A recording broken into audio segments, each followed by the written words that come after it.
मुंबई उच्च न्यायालयाने प्रशांत कोरटकरला झटका दिलेला आहे। कोल्हापूर सत्र न्यायालयाने जी निरीक्षणं नोंदवली होती त्यामध्ये कोरटकरचा फोन हॅक झालेला होता आणि या गुन्ह्याशी त्याचा संबंध नाही अशा प्रकारची जी निरीक्षणं होती त्यांचा प्रभाव न पडता पुन्हा एकदा नव्याने सुनावणी घेण्याचे आदेश हे मुंबई उच्च न्यायालयाने दिलेले आहे। आपल्यासोबत सध्या इतिहासकार इंद्रनील सावंत यांचे ॲडव्होकेट सध्या आपल्यासोबत आहे। असीमजी, आता कोर्टामध्ये आपण बघितलं की जो पॅरा 4 मध्ये जी सत्र न्यायालयाने निरीक्षणं नोंदवली होती ती सगळी निरीक्षणं विचारात न घेता नव्याने सुनावणी घेण्यास सांगितलेली आहे। कॉमस्कोर नुसार आता isakal.com आहे देशातील नंबर 1 ची मराठी न्यूज वेबसाईट। प्रत्येक अपडेटसाठी isakal.com ला नक्की भेट द्या। पण सत्र न्यायालयाने काही कारण नसताना जणू काही मेरिटमध्ये जाण्याचा प्रयत्न केलेला आहे की या प्रकरणातलं सगळं तथ्य आम्हाला कळलंच आहे अशा पद्धतीने काही पॅरेग्राफ लिहिलेले आहे, जेव्हा त्याला प्राथमिक अटकेपासून संरक्षण देण्याचा आदेश कोर्टाने केला होता आणि त्याच्यामध्ये त्यांनी सांगितलं की त्याचा फोन हॅक झाला होता वगैरे, हे सगळं त्यांचं आर्ग्युमेंट घेतलेलं आहे। परंतु मग इंद्रजित सावंत यांच्यातर्फे वकील म्हणून मला प्रश्न पडतात की त्याचा फोन केव्हा हॅक झाला होता, त्यांनी काही तारीख सांगितली का? त्यांनी हॅक झाले त्याच्यात एवढे पोलीस म्हणजे IPS सगळे अधिकारी त्याच्या ओळखीचे आहेत, मग त्यांनी तक्रार केल्यावर पटकन त्याच्याबद्दलचं काहीतरी व्हायला पाहिजे होतं। सामान्य माणसाला हेच अपेक्षित असते की असं झालं पाहिजे, पण मग त्यांनी तक्रार केली का? केव्हापर्यंत, कोणत्या तारखेपासून कोणत्या तारखेपर्यंत फोन हॅक होता? फोन हॅक झाल्यानंतर पण त्यांनी कॉल केलेले आहेत का?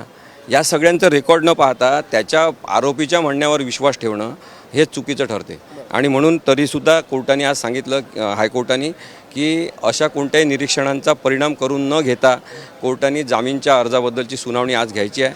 त्यामुळे कोल्हापूरच्या सत्र न्यायालयाला काही अटी घालून आजची सुनावणी घ्यायची आहे आणि त्याच्यामध्ये इंद्रजित सावंत यांचंसुद्धा म्हणणं ऐकून घेणं आवश्यक आहे, सरकारचं म्हणणंसुद्धा ऐकून घेणं आवश्यक आहे।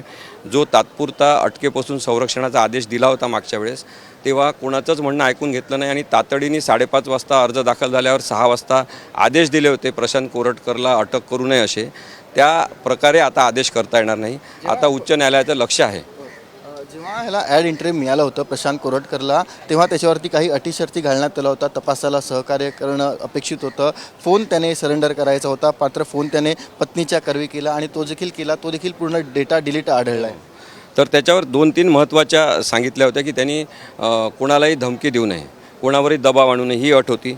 त्यानंतर त्याच्यावर एक अट घालण्यात आली होती की त्यांनी जुना राजवाडा पोलीस स्टेशन कोल्हापूर येथे हजर राहिलं पाहिजे, तो हजर झाला नाही। त्यानंतर त्याला सांगितलं होतं की तुझं सिम कार्ड, फोन सगळं हे पोलिसांकडे सबमिट केलं पाहिजे। तर त्यांनी आपल्या बायकोच्या माध्यमातून फोन पाठवला आणि फोन पाठवला तोसुद्धा त्यांनी पूर्ण डेटा इरेज करून सगळा फॉर्मॅट करून फोन पाठवलेला आहे। त्यामुळे हा शातीर बदमाश असल्याचं हे पुरावा आपल्याला एक प्रकारे मिळतो की त्यांनी पुरावा नष्ट करण्याचा प्रयत्न केलेला आहे। एकीकडे तो म्हणतो माझा आवाज नाही, कुणीतरी माझ्या फोनवरून केला असेल, माझा फोन हॅकच झाला होता आणि 2-2 वेळा 3 वेळा कॉल केलेले आहेत। त्यामुळे प्रशांत कोरटकर हा खोटारडा व्यक्ती आहे हे प्रथमदर्शनी दिसते असं माझं मत आहे। परंतु आम्ही कोर्टामध्ये हे सगळं मांडणार आहोत आज आणि प्रशांत कोरटकरला जामीन मिळू नये यासाठी आम्ही प्रयत्न करू। अगदी सर्रास प्रशांत कोरटकर हा कोर्टाच्या अटी शर्तींचं उल्लंघन करताना दिसून येतं आहे, मात्र पोलीस तितकेसे तत्पर दिसत नाहीत, पुढे काही कारवाई मात्र करत नाही आहेत। पहा, त्याचे सगळे जे IPS अधिकाऱ्यांसोबत फोटो आहे ते तुम्ही पाहिले तर त्यात असं दिसेल की हा असं लिहितो खाली प्रशांत कोरटकर की आज माझे मानलेले भाऊ IPS अधिकारी यांच्यासोबत, आज माझे मावस भाऊ असलेले, माझे अत्यंत जवळचे मित्र असलेले IPS अधिकारी त्यांच्यासोबत, असे त्याचे फोटो आहेत। म्हणजे हा माणूस IPS अधिकाऱ्यांच्या बदल्या करणं, बदल्यांना स्थगिती देणं, त्यांच्या बदल्या इच्छितस्थळी घडून आणणं, याच्यासाठी पैसे खातो का असा प्रश्न पडतो आणि तो भ्रष्टाचार करणारा हा जर माणूस असेल तर मग पोलिसांचं संरक्षण असणार असं लोकांना वाटते की सगळं गृहमंत्रालयाच्या मागे उभं आहे का की याला अटक केली जात नाही, असं लोकांना वाटणं हे साहजिक आहे। त्यामुळे महाराष्ट्राच्या मुख्यमंत्र्यांची, ज्यांच्याकडे गृहमंत्रीपद आहे, त्यांची ही जबाबदारी आहे की प्रशांत कोरटकरसारख्या चुकीच्या प्रवृत्तीच्या लोकांना त्वरित अटक झाली पाहिजे।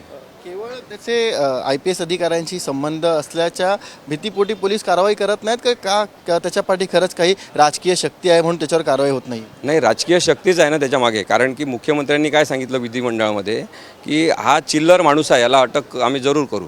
मग आता जर तो चिल्लर माणूस असेल तर मुख्यमंत्र्यांनी चिल्लर माणसासोबत इतके फोटो काढले पाहिजे वेगवेगळ्या वेळेस?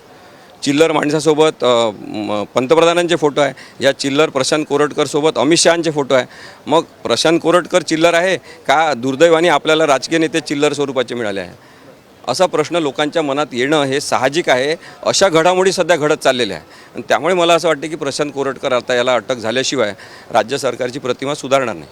काय वाटतं आज कोल्हापूर कोर्टामध्ये दुपारी जेव्हा हिअरिंग असेल तेव्हा कोर्ट सगळ्या बाजू ऐकून घेतल्यानंतर काय त्याची ॲड इंट्रीम कंटिन्यू करेल का मग त्याचा जामीन रद्द होईल काय वाटतं? नाही, आजच्या उच्च न्यायालयातल्या सुनावणीच्या पार्श्वभूमीवर प्रशांत कोरटकर याला आता याच्यानंतर कोणतंही संरक्षण कोर्ट देईल असं मला वाटत नाही. कोल्हापूरचं कोर्ट त्याचा जामीनचा अर्ज फेटाळून लावेल अशी शक्यता जास्त आहे. आणि पोलिसांकडून मग त्यानंतर काय अपेक्षा असतील जर त्याचा जामीन अर्ज फेटाळला? नाही बा, कोल्हापूरचे पोलीस हे कदाचित हतबल आहेत. ते एकटंच हे काम करू शकणार नाही. त्याच्यामागे जर काही पोलिसांची लॉबी असेल किंवा गृह मंत्रालय असेल तर कोल्हापूरचे पोलीस फक्त काय करू शकणार. त्यामुळे त्यांना अटक करण्यामध्ये बऱ्याचशा मर्यादा असतील हे आपण समजून घेतलं पाहिजे. परंतु अशा व्यक्तींना अटक झाली पाहिजे कारण की त्यांनी छत्रपती शिवाजी महाराज आणि छत्रपती संभाजी महाराजांचं जे काही बेअब्रू करणारं वक्तव्य केलेलं आहे, इंद्रजित सावंत त्याला धमकी दिलेली आहे. म्हणजे आपल्या विरोधी कोणाचं मत असेल किंवा आपल्यापेक्षा वेगळं कोणाचं मत असेल ते ऐकूनच घ्यायचं नाही अशी मानसिकता झालेले जे कट्टरवादी लोक आहेत ते कोणत्याही रंगाचे असो त्यांना कायद्याचा बडगा दाखवला पाहिजे असं मला वाटतं. आपण ऐकलं ते होते असीम सरोदे. त्यांनी स्पष्ट केलेलं आहे की आजच्या उच्च न्यायालयातील सुनावणीनंतर मात्र प्रशांत कोरटकरला यापुढे कोणताही दिलासा मिळणार नाही. व्हिडिओ जर्नलिस्ट नितीन करातसह सचिन गाड, साम TV, मुंबई. देश विदेशातील प्रत्येक घडामोडींचे लाईव्ह अपडेट मिळवण्यासाठी आता साम टीव्हीच्या सर्व सोशल मीडिया प्लॅटफॉर्मला लाईक, फॉलो आणि सबस्क्राईब करा. तसंच सर्व नोटिफिकेशनसाठी बेल आयकॉन प्रेस करायला विसरू नका.